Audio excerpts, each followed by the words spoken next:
Olá, pessoal! A nossa aula de hoje é sobre sistema respiratório. Para ter vida, a gente precisa de energia, e essa energia vem da junção da glicose com o gás oxigênio na respiração. A glicose se juntando com o gás oxigênio, ela vai produzir gás carbônico, água e energia. A reação química vai acontecer nas mitocôndrias. Então, isso é chamado de respiração celular, porque vai acontecer dentro da célula, lá nas mitocôndrias, toda essa reação química. A troca de gases acontece nos pulmões. Então, isso é chamado de respiração pulmonar. Então, a respiração celular, ela está relacionada à respiração pulmonar, porque toda essa reação química aqui vai ser feita aqui dentro da célula, né, das mitocôndrias, e aí liberando o gás carbônico, vai para os pulmões, que vai fazer a troca de gás carbônico para gás oxigênio, tá? Que isso nós vamos ver lá no outro slide. Os pulmões, né, são dois, eles ficam protegidos pelas costelas e por esse osso aqui no meio, que é chamado de osso externo. Ele é um órgão esponjoso, então ele lembra mesmo uma esponja, aonde ele enche de ar aqui para poder fazer a troca gasosa. Então vamos lá, na inspiração, o que acontece? O ar entra porque a pressão de fora aqui, a pressão do ar atmosférico, tem que ser maior para poder empurrar esse ar. Então, por que é maior? Porque o espaço aqui fica grande por conta desses músculos intercostais, que são esses, e do diafragma se contraírem. Então, na hora que eles se contraem, esse espaço fica maior, porque é a caixa torácica aqui que aumenta de volume. Se aumentou de volume, diminui a pressão, porque tem mais espaço. Então, a pressão de fora sendo maior, empurra o ar para dentro. Então, isso é a inspiração. Na expiração, o contrário. Aqui esse espaço tem que ser menor para a pressão ser maior e poder empurrar o ar para fora. Então, os músculos intercostais e o diafragma relaxam. E aí, o diafragma subindo, ele empurra esse espaço da caixa torácica, que fica menor. O espaço sendo menor, a pressão é maior, empurra o ar para fora. Tudo bem? O bulbo, ele faz parte do sistema nervoso e é ele que controla os movimentos respiratórios. Como ele faz isso? Ele vai detectar a quantidade de gás carbônico que tem no sangue. Então, pela quantidade de gás carbônico é que vai acontecer a inspiração e a expiração, tá? Pelo controle do bulbo, certo? Então, é uma respiração, um controle involuntário. Nós até conseguimos voluntariamente segurar o ar um pouco, por pouco tempo, respirar fundo, enfim. Mas a respiração naturalmente é controlada pelo bulbo. Então, os nervos vão estimular os músculos, né, envolvidos, que são os músculos intercostais e o diafragma, e aí vai alterar a frequência da respiração. Tudo bem? Aqui são todos os órgãos que fazem parte do sistema respiratório. Então, por exemplo, as cavidades nasais, elas têm pelos que vão filtrar o ar e tem vasos sanguíneos que vão aquecer. Então, a função é de filtrar o ar que vai entrar aqui e aquecer o ar antes de chegar aos pulmões, tá? A faringe, ela é um órgão comum à respiração e à digestão. Então, passa ar e passa alimento pela faringe, tá? Que vocês já viram no sistema digestório. Aqui, antes da epiglote, tem as pregas vocais. Então, aqui tem a glote e aí tem a epiglote, que é a entrada da laringe. As pregas ficam aqui em cima. elas é que produzem o som da nossa voz. Então, dependendo de como são as pregas vocais, se elas são mais grossas, mais finas, mais esticadas, isso é que dá a diferença da voz numa pessoa, de uma pessoa para outra, tá? A epiglote, ela é uma válvulazinha que fica aqui bem na entrada da laringe, na glote. A função dela é controlar a passagem de ar e de alimento para que o alimento não entre no canal respiratório. Então, por exemplo, aqui está o caminho do ar. Vai entrar pelas cavidades nasais, vai passar aqui na faringe. Aí, tá vendo? Essa é a epiglote. Então, a epiglote tem que estar aberta para o ar passar da faringe para a laringe e descer. Este canal aqui do lado é o esôfago, então aqui é alimento. Então, essa epiglote tem que estar aberta para o ar passar por aqui e seguir até os pulmões. Agora, quando a gente está se alimentando, essa epiglote fecha aqui, porque o alimento tem que passar aqui pela boca, ele vai passar pela faringe e ele vai descer pelo esôfago e fazer o caminho da digestão. Então, aqui, ó, a epiglote está fechando, aqui ela já está fechadinha, ó.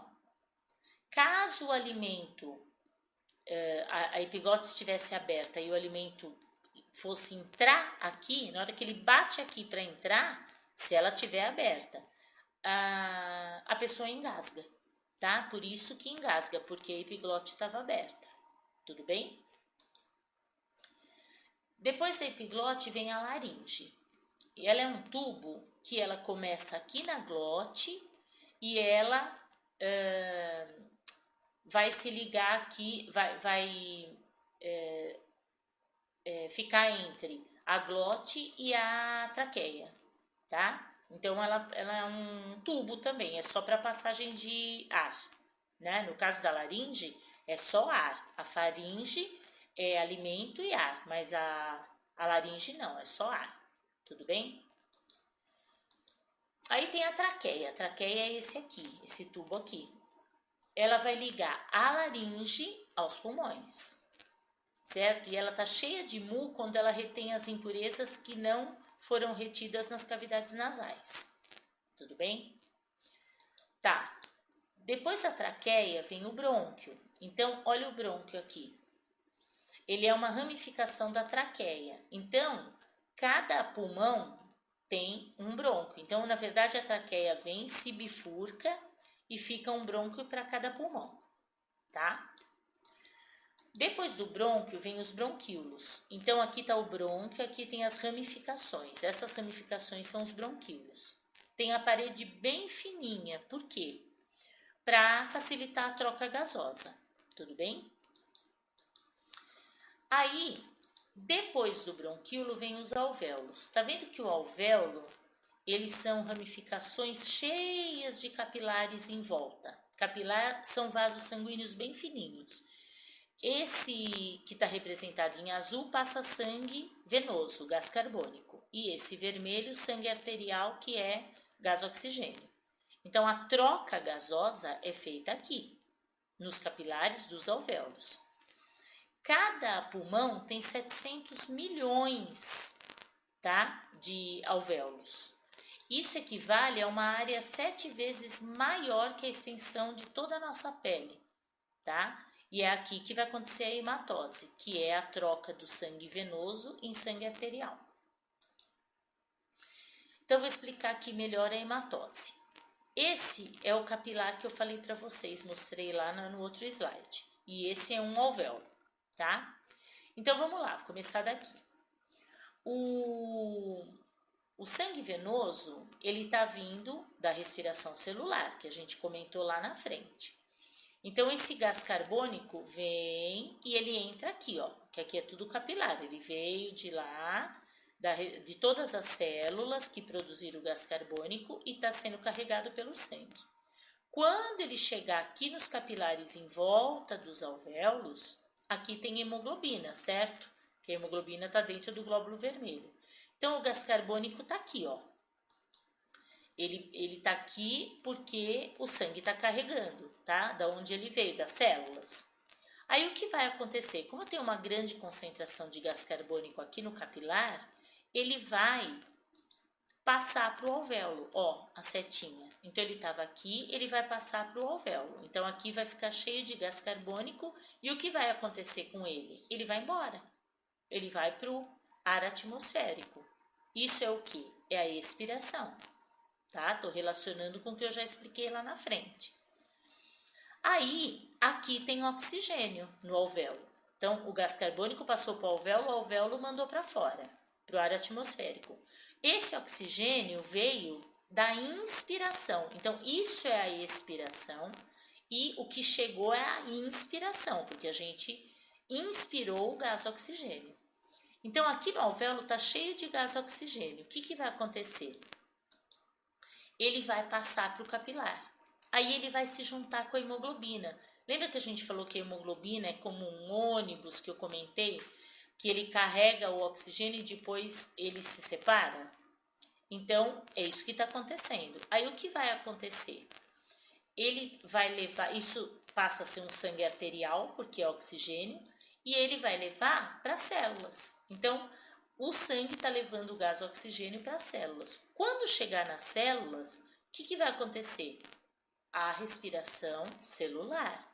E aí vai dar o oxigênio para a célula e vai recolher o gás carbônico, que é o resultado daquela equação química. E esse gás carbônico é esse aqui que vai chegar de volta no capilar. Então, é um ciclo.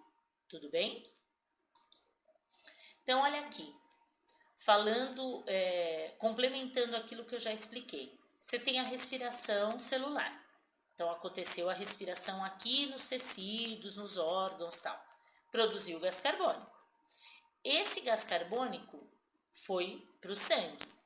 Ele se juntou com a água, tá?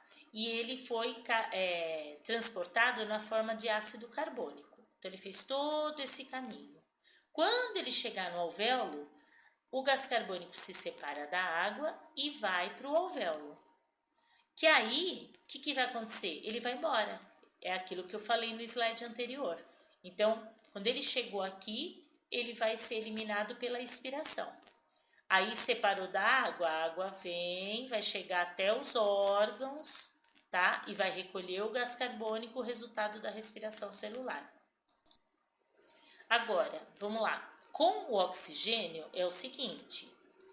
O ar atmosférico trouxe o gás oxigênio e, através da inspiração, chegou até o alvéolo. Então, tá aqui, foi pro sangue, pro capilar.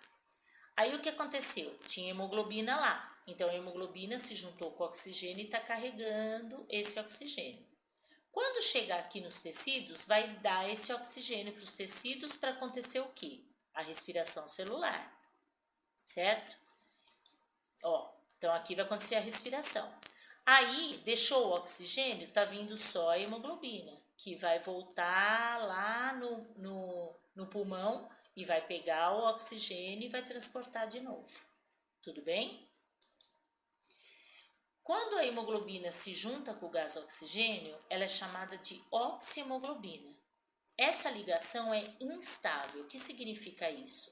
Junta, mas separa. Quando a hemoglobina se junta com o gás carbônico, o nome é carbohemoglobina, também é instável. Então, juntou, mas chega em um determinado momento e separa. Agora, quando a hemoglobina se junta ao monóxido de carbono, é chamado de carboxihemoglobina. Essa ligação é estável. Então, o que acontece? Quando ela se junta aqui, ela não separa mais. Esse é o grande problema, que nós já comentamos também, que é como se fosse, que a gente comentou lá, é um ônibus e esse passageiro, que seria o monóxido de carbono, não sai desse ônibus e acaba destruindo esse ônibus. Lembra disso? Então, diminuindo a quantidade de hemoglobina, está diminuindo o glóbulo vermelho. Consequentemente, está diminuindo o transporte de oxigênio, porque é o glóbulo vermelho que transporta. Então, a pessoa vai ter o quê? Falta de ar. tá? Podendo até, dependendo do caso, se ela estiver num ambiente fechado, morrer por asfixia, tá? Esse monóxido de carbono, ele tá onde? Na fumaça do cigarro, nos poluentes, certo? Agora eu vou falar para vocês um pouquinho sobre as doenças respiratórias. Gripe e resfriado. Os vírus são diferentes. E tem vários vírus tanto da gripe quanto do resfriado, porque eles são mutantes, né? Os sintomas são semelhantes das duas. Coriza, que é o nariz escorrendo, obstrução nasal, tosse, espirro.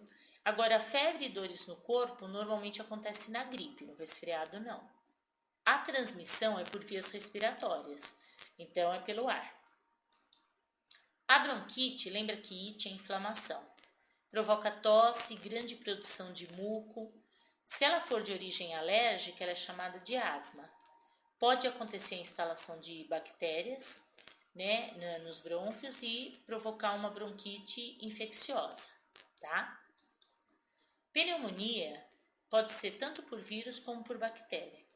Provoca tosse, calafrios, cansaço, mal-estar, febre. A transmissão é por gotículas de saliva ou por muco. A tuberculose é causada pelo bacilo de Koch. Febre, cansaço, perda de apetite, a tosse é com sangue, tá? Porque vai afetar os pulmões, então tem sangue no pulmão.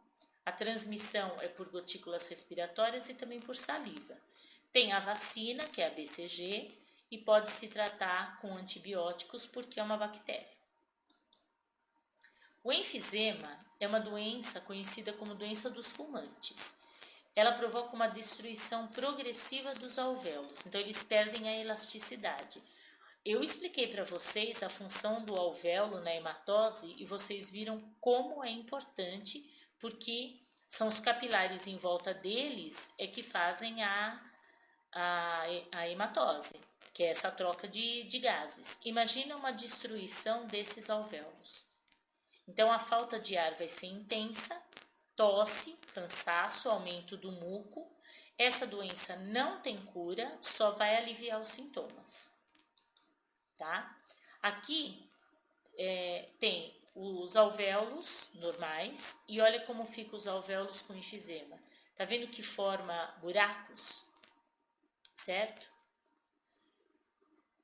Então imagina que a troca de gases vai ser muito prejudicada nesse sentido. Aqui tem um pulmão normal e um pulmão com enfisema, que na verdade é um pulmão aqui de fumante, né? Fica assim a diferença. Vou falar um pouquinho para vocês aqui sobre as consequências aqui dos fumantes, né? O problema que vai provocar no organismo. Então, diferentes hábitos, porque não importa o tipo de cigarro, se é narguilé, o que for, nós estamos falando das consequências, né? Que vai provocar. Então, por exemplo, o narguilé, aqui vocês já viram como é que funciona, tem a mistura, a fumaça aqui passa por por essa mangueirinha. Só que qual é o problema aqui? Aumenta essa quantidade desse tipo de doença, doenças cardíacas, câncer, tuberculose, herpes, vai provocar uma dependência física e psíquica, câncer do pulmão, câncer de lábio, língua, faringe, impotência sexual. Aqui, uma sessão de 1 hora fumando narguilé equivale ao consumo de 100 cigarros, tá? Aqui, existem 4.700 substâncias tóxicas na fumaça do cigarro, entre elas o monóxido de carbono que eu falei lá na frente, daquela junção da carboxihemoglobina. 30% dos fumantes passivos, ou seja, quem convive com o fumante, adquire câncer de pulmão. 25% das mortes são causadas de doenças coronarianas, então doença cardíaca, por conta do do cigarro, do tabagismo. 30% das mortes de diversos tipos de câncer, por exemplo, como do estômago, também são por conta do tabagismo. No cérebro, afeta a parte ligada à cognição, que é da memória. Então, a pessoa tem dificuldade no aprendizado. Quanto à natalidade, durante a gravidez pode provocar aborto, nascimento prematuro, bebês de baixo peso, mortes dos fetos, de recém-nascidos, pode ter complicações na placenta, hemorragia, tá? E a fertilidade é afetada, de 75% cai para 57%. Então, acaba tendo dificuldade de engravidar por conta do acúmulo de nicotina no ovário, tá? Na boca, além das substâncias químicas que vão prejudicar a mucosa da boca, também existe uma agressão por conta da temperatura, né, do cigarro que fica em contato com a boca. A nicotina está dentro dos 4.700 substâncias lá que nós falamos no começo, que está presente no cigarro. E é ela que causa a dependência maior até do que a cocaína e a heroína, tá? Total de mortes aqui, 4,9 milhões de mortes anuais, ou seja, são mais de 10 mil mortes por dia. Então, tá dado o recado, né? O quanto o tabagismo é prejudicial, tá bom? Pessoal, terminei aqui, espero que vocês tenham entendido e até a próxima aula. Um beijão para vocês. Tchau, tchau.